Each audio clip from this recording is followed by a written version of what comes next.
Bailey Smith.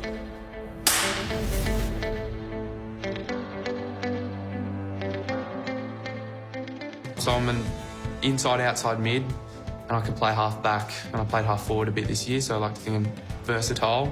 Run and carry with the ball, and win the contested ball, but also like break away, outwork my opponents, I like to think.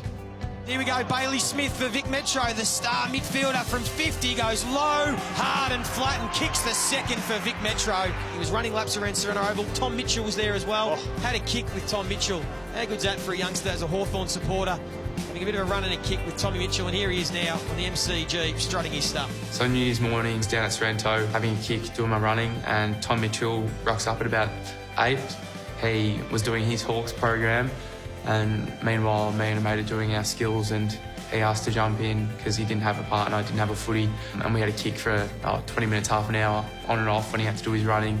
So yeah, that was just surreal. So I'm a Hawks supporter, so it sort of makes me feel when I see Tom Mitchell, and especially like Jack Higgins as well, doing stuff that I do and I've learnt from them before me, sort of holds me in good stead, hopefully. He's the draft's most dedicated player. He's wanted this opportunity for so long, Bailey Smith, and he really didn't leave a stone unturned throughout his 2018 season. Moved from half-back, where he was playing last year for the Sandringham Dragons, into the midfield, and showed why he's one of the best and most complete prospects in that top bunch. A hard-working player with power, speed, enthusiasm, endurance, and just goes all day. So someone who looks likely to be a top 10 pick on draft night. I feel like I could bring my work ethic, my attributes like my leadership.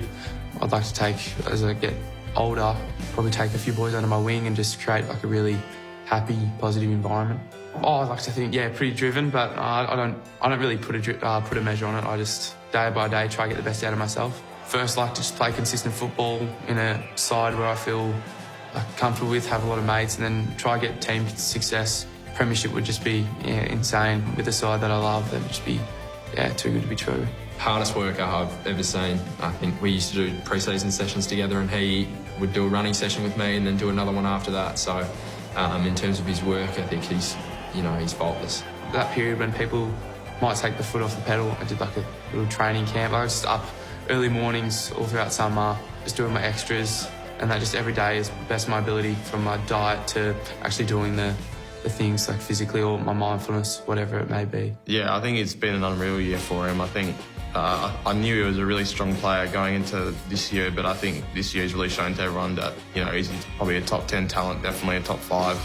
He's obviously a really classy midfielder, and he's probably one of the most disciplined blokes I've ever been around. My season's been okay. Annoying to get the injury. Haven't been able to play as many sandy football games as I would have liked. I've only played the 2. I got an injury in my both Achilles, just from my footwear I was wearing. I had to change the footwear and sort of overdoing it a little bit. I got it in January and then played through the season, and then after the South Australian game, had about 12 weeks off. Smith, tackled by Rankin, forces the turnover. Chapman and Rankin showed the footy, took one step too many, and Bailey Smith catches him out. Moving interstate would be tough. Obviously would like to stay at home with my family, but it'd be naive of me not to think that, it could happen. It's a national competition, you just got to, expect that it could happen and take it as it comes, I guess. Well, now the draft's nearly there, I'm pretty nervous. It's obviously on my mind, but, studies help to get it off. Like, with exams coming up, it's a pretty stressful time, so I don't really have too much time on my hands to think about the draft. Just looking forward to every opportunity that's coming. I'd hope to see myself playing AFL football, but anything can happen. I just want to hopefully get into a club and do as best I can.